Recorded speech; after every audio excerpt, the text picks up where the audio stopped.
pada saat dilakukan pengawasan memang ada kejadian setting pond yang jebol, dan ini memang menimbulkan pencemaran lingkungan, kekeruan dengan pantai yang cukup tinggi, dan ini PT ASP ini bahkan berada di pulau yang lebih kecil lagi.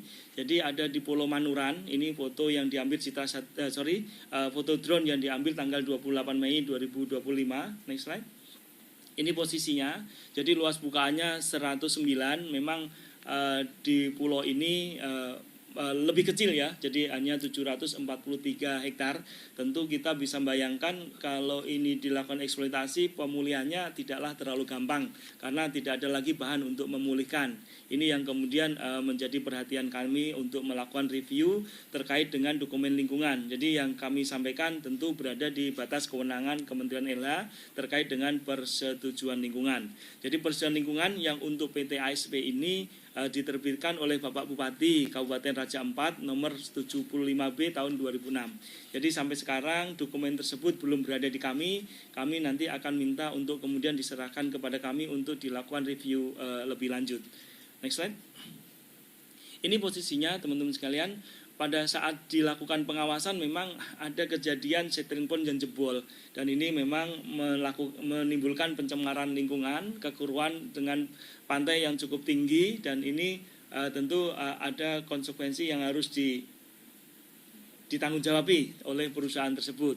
Jadi terlihat memang berbeda dengan PT yang satunya. PT yang ini memang agak beberapa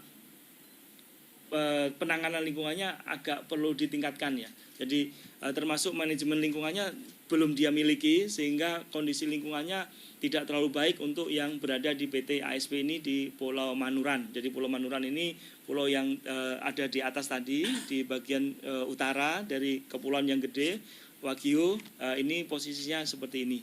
Jadi ini sudah dikasih juga, sudah diberikan papan penyegelan oleh dari teman-teman penegakan hukum. Next slide. Jadi ini agak serius ini kondisi lingkungannya untuk pulau yang ada di Pulau Manuran ini, yang kegiatan penambangan nikel yang dilakukan di Pulau Manuran ini. Selain pulaunya kecil, pelaksanaannya kegiatan penambangnya kurang hati-hati, sehingga ada potensi pencemaran lingkungan yang agak serius untuk di Pulau Manuran ini. Next slide. Ini juga telah dilakukan pemasangan pang pengawasan, karena ini sedang kita lakukan tahapannya. Jadi teman-teman sekalian, kalau plang pengawasan itu dilakukan berarti tahapannya sedang berjalan.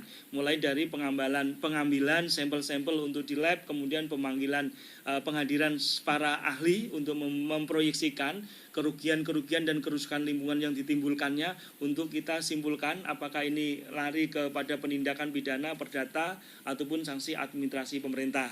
Sehingga biasanya diperlukan waktu agak lama, karena mulai dari pengambilan lab, pengambilan sampel, membawa ke lab, menunggu labnya hasil lab, kemudian menghadirkan saksi ahli, karena saksi ahli ini harus bersaksi di pengadilan pada saat diperlukan nanti. Sehingga menghadirkan saksi ahli ini biasanya memerlukan waktu yang relatif lama, karena nunggu waktunya kesempatan beliau dan ahli yang kita datangkan. Sehingga kadang-kadang mulai dari pemasangan plang sampai pengambilan kesimpulan diperlukan 1-2 bulan waktu kita untuk mengambil tindakan terkait dengan pelanggaran suatu kasus lingkungan hidup. Next slide. Ini tindak lanjut yang kami lakukan. Jadi pertama tentu kita akan memerintahkan Bupati Raja Ampat untuk melakukan peninjauan kembali persetujuan lingkungan PT ASP yang berada di Pulau Manuran, karena dokumennya masih ada di dokumen wewengkon Pak Bupati.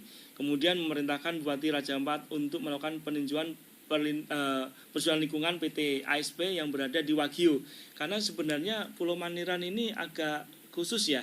Harusnya secara teknis kalau pulau kecil itu berada di pulau besar, maka pengelolaannya sebagaimana pasal 23 ayat 1 itu mengikuti pulau besarnya. Tetapi ini tidak.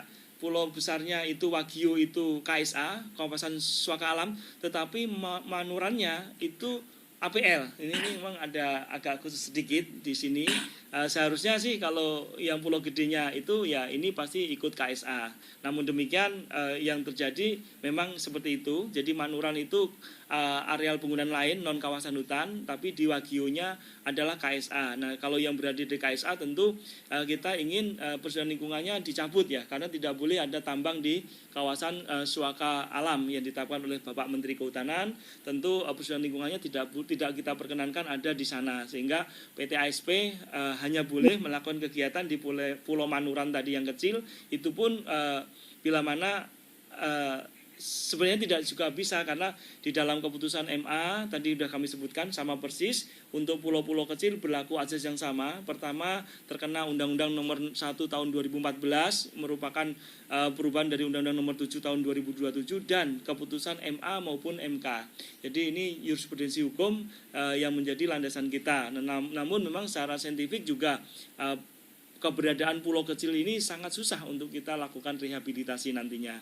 Sehingga terkait dengan PT ASP ini, dari kejadian yang telah dilakukan pengawasan lapangan, maka ada indikasi pencemaran dan kerusakan lingkungan yang ditimbulkan, dan akan tentu dilakukan penegakan hukum baik perdata maupun gugatan, baik hukum pidana maupun gugatan perdata, karena kondisi lingkungannya sudah kami rekam seperti itu, sehingga kepada yang bersangkutan harus mempertanggungjawabkan kegiatannya, dan kebetulan berada di dalam zona ataupun ekoregin yang sangat rentan, sehingga kehati-hatian kita menjadi sangat penting. Untuk itu maka kegiatan yang akan kita lakukan terkait dengan ini, karena ini sudah berjalan proses hukumnya, kita sedang menuju ke sana, pengambilan sampel untuk menghadirkan para ahli untuk mengambil langkah-langkah terkait dengan penegakan hukum pidana maupun perdatanya. Ini untuk yang di Pulau Manuran, jadi yang di bagian utara dari Pulau Wagio. Next slide.